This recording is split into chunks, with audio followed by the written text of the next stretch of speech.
سر، وزارت عظمیٰ کی ووٹنگ کل ہونے جا رہی ہے، جس پر وزیراعظم صاحب عمران خان صاحب نے جو ہے کہا ہے کہ وہ استعفے دیں گے جو وزراء ہیں سابق وزراء سمیت. کیا سمجھ رہے ہیں سیاسی منظرنامہ کیا بننے جا رہا ہے اور مستقبل آپ پاکستانی سیاست کا کیا دیکھ رہے ہیں؟ دیکھیں جی، آج تو ایسا ہے کہ آج کا بڑا تاریخی دن ہے، اور اس کی وجہ یہ ہے کہ آج یعنی کل جب ہم گفتگو کر رہے تھے تو ہم نئے پاکستان میں تھے، اور کل جب ہم گفتگو کر رہے ہوں گے انشاءاللہ تو ہم پرانے پاکستان میں ہوں گے. پرانے پاکستان میں ہوں گے. تو آج جو ہے وہ ہم نئے اور پرانے پاکستان کے درمیان کہیں پھنسے ہوئے ہیں، ٹھیک ہے، بحیثیت قوم. اور اب جو یہ دن بڑا تاریخی دن ہے، کیونکہ اب نیا اور پرانا مطلب ہے کہ پرانا جو ہے وہ آگے ہے اور نیا جو ہے وہ پیچھے ہے، جی. پیچھے چلا گیا ہے، پرانا پھر آگے آ گیا. تو یہ ایک بڑا ہسٹوریکل دن ہے.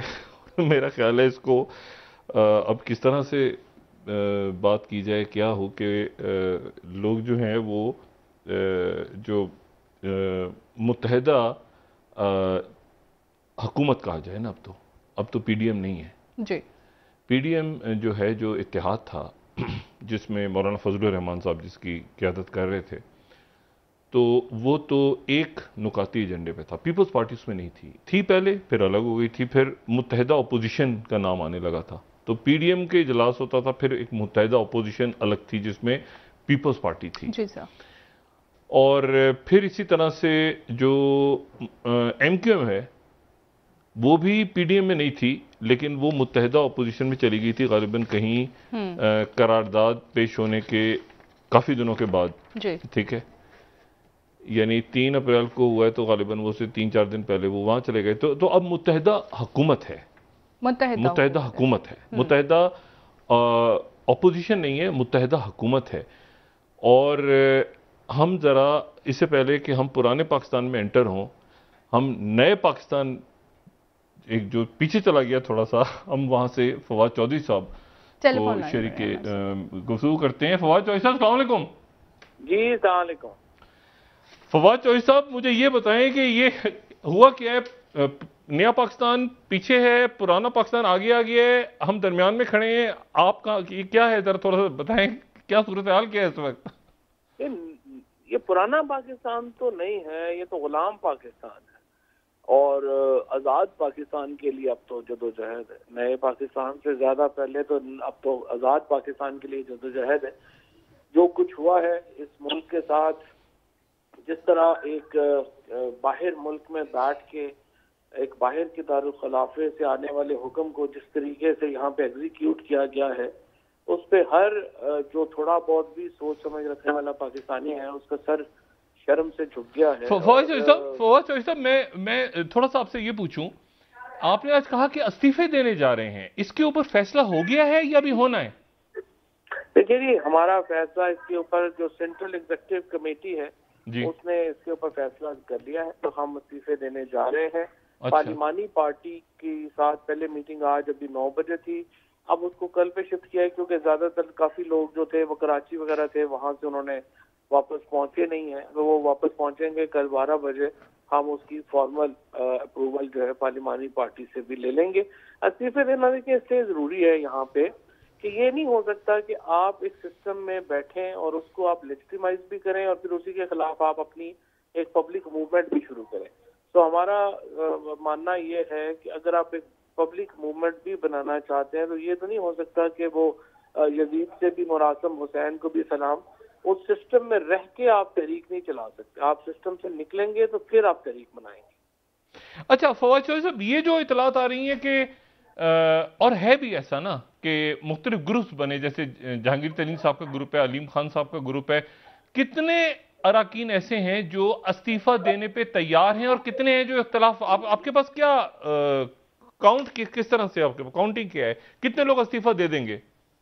میرا یہ خیال ہے کہ تقریباً 99% لوگ استعفیٰ دے دیں گے. اس کی وجہ یہ ہے تمام لوگوں کو معلوم ہے کہ یہ اسمبلیاں نہیں چل سکتی، اور جو بھی شخص اگلا الیکشن لڑنا چاہتا ہے اور پبلک کے ساتھ رہنا چاہتا ہے وہ استعفیٰ دے دے گا. یہ اسمبلیوں کی مدت جو ہے وہ زیادہ سے زیادہ 3 مہینے یا 4 مہینے، اس سے زیادہ یہ حکومت اور اسمبلیاں اور یہ سسٹم نہیں چل سکتا. اچھا، اور نہیں اگر فرض کریں جیسے راجہ ریاض صاحب نے کہا کہ ہم تو استعفیٰ نہیں دے رہے، تو پھر کس طرح سے یعنی وہاں پر وہ پی ٹی آئی اور منحرف اراکین وہ اگر بیٹھ جاتے ہیں اور کہتے ہیں کہ ہم جی یعنی کس طرح سے ساخت کیسے ہوگی اسمبلی کی؟ یعنی آپ سے یہ تو ڈسکوالیفائی ہو جائیں گے. یہ جو 22 لوگ ہیں جی یہ تو اگلے میرا یہ خیال ہے کہ میکسیمم 1 ہفتے یا 2 ہفتے میں ڈسکوالیفائی ہو جائیں گے. تو سب سے پہلے الیکشن تو نہیں کی سیٹوں پہ ہونے نہیں، لیکن ووٹ انہوں نے چودھری صاحب انہوں نے ووٹ نہیں ڈالا تو ڈسکوالیفائی کیسے ہوں گے؟ نہیں، وہ تو دیکھیں نا، جب پہلی جو آرٹیکل 63A(1) ہے وہ تو کہتا ہے نا if they resign from the party ہے اور joins another party، تو وہ تو بائی کنڈکٹ انہوں نے پہلے ہی کر دیا. اور پھر کل ووٹ جو ہے شاہ محمود قریشی صاحب کا، اس میں بھی یہ 22 لوگ اگر ایبسٹین کریں گے تو ایبسٹینمنٹ بھی جو ہے اس میں شامل ہے. ان کے اوپر تو بہت میٹیریل. اچھا، شاہ محمود قریشی صاحب حصہ لے رہے ہیں جو یعنی شہباز شریف صاحب کے اگینسٹ، اور تو آپ کہہ رہے ہیں کہ استعفیٰ دے رہے ہیں پارلیمنٹ، تو یہ دو الگ الگ باتیں نہیں ہیں؟ یہ دو الگ الگ باتیں ہیں. اس وجہ یہ تھی کہ ہم نے شاہ محمود قریشی صاحب کو اس لیے نامنیٹ کیا تھا کہ ایک تو وہ شہباز شریف کے کاغذوں کو جو ہے وہ چیلنج کر سکیں. اچھا، جو آج آپ دیکھیں کہ کتنی شرمناک بات ہے کہ پہلا حکم جو FIA کو گیا ہے آنے والے وزیر اعظم صاحب کے گھر سے، وہ یہ ہے کہ کل ان کے کیس میں جو فرد جرم ہونی ہے اس میں کوئی آدمی پیش نہ ہو. اچھا، اور ان کے لیے جو ہو رہی ہے وہ یہ ہے کہ ان کا جو پروسیکیوشن ہے اس کو روک دیا گیا ہے کل عدالت میں پیش ہونے سے. اس طرح کے صاحب جو ہے وہ ملک کے وزیر اعظم بن رہے ہیں، تو ضروری تھا کہ ان کے کاغذات نامزدگی چیلنج کرنے کے لیے ہم نامینیشن کرتے. اور دوسرا یہ تھا کہ کل جو ہے ووٹ میں یہ جو 22 لوگ جن کا آپ کر رہے ہیں آرٹیکل 63A میں ایڈیشنل گراؤنڈ یہ بھی ہم ڈالنا چاہتے ہیں، اگر وہ ایبسٹین کرتے ہیں شاہ صاحب کو ووٹ ڈالنے سے تو وہ بھی پھر شامل ہو جائے گا اس معاملے میں. اچھا، آپ سے آخری بات چودھری صاحب، اسٹیبلشمنٹ کے ساتھ کیا پھڈا پڑا آپ کا؟ اسٹیبلشمنٹ کے ساتھ اب تو کھل کے بات چودھری صاحب کھل کے بات کرتے ہیں نا، اب تو چلے آپ گورنمنٹ چلے ادھر کھلی ٹولی بات کریں، کیا پھڈا پڑ گیا؟ دیکھیں جی، کوئی ہم اسٹیبلشمنٹ کے ساتھ نہ پھڈا ڈالنا چاہتے ہیں نہ تھا. اس کے گراؤنڈ جو تھے وہ کافی لوگوں نے کوشش کی ہے. دیکھیے ابھی تک کبھی ایک دفعہ بھی وزیر اعظم کی طرف سے پاکستان میں فوج پر یا اسٹیبلشمنٹ یا اس طرح کے انہوں نے کوئی اس پہ تنقید نہیں کی. اور ہم یہ سمجھتے ہیں کہ اگر ہم فوج کو اس طرح سے کمزور کریں گے یا پاکستان کو کمزور کرنا ہوگا. So we would not like to comment on that. اچھا، اور کل رات کے حوالے سے جو غیر ملکی میڈیا میں اس میں کچھ سچائی، تھوڑی بہت سچائی ہے یا بالکل غلط ہے؟ کیا آپ کا کیا جو غیر ملکی میڈیا نہیں، BBC کا یہاں پہ جو سیٹ اپ ہے اردو کا، وہ تو ان کو پاکستان کی حکومت ڈیمارش دے چکی ہے. ان کو فوج کی طرف سے جو ہے وہ اتنا ان کی چارج شیٹ ہو چکی ہے. یہ تو گروپ ہے پورا جنہوں نے ایک تماشا لگایا ہوا ہے فیک نیوز کریٹ کرنے کا اور پاکستان میں پھیلانے کا. اور ان کا یہاں پہ جو ہیڈ ہے یاسر فاروقی کی جو رپورٹ ہے، ہر بندے کو پتا ہے کہ وہ یہاں پہ کیسے کام کر رہے ہیں اور کس طرح سے وہ پاکستان کے اندر ایک انارکی پھیلانے میں مصروف ہیں. اور یہ جان بوجھ کس طرح کی رپورٹس کریٹ کی جاتی ہیں، ان کو BBC کے نام پہ پھیلایا جاتا ہے. اور BBC کی جو سروس تھی ہماری، ان کے ساتھ کمیونیکیشن ہو رہی تھی کہ آپ نے کس طرح کے یہاں پہ لوگ جو ہیں وہ یہاں پہ رکھے ہوئے ہیں.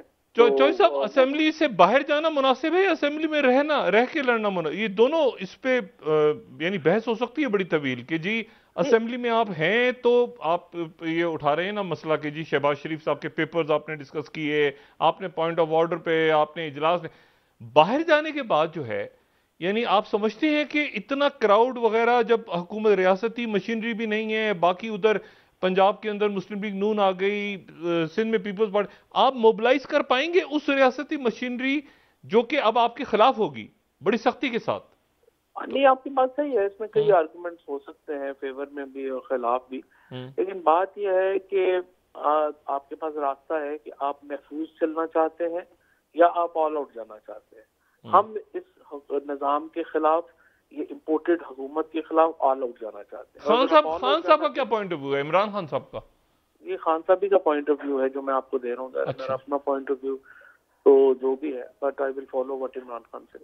ٹھیک ہے چودھری صاحب، بہت شکریہ آپ کا، تھینک یو ویری مچ.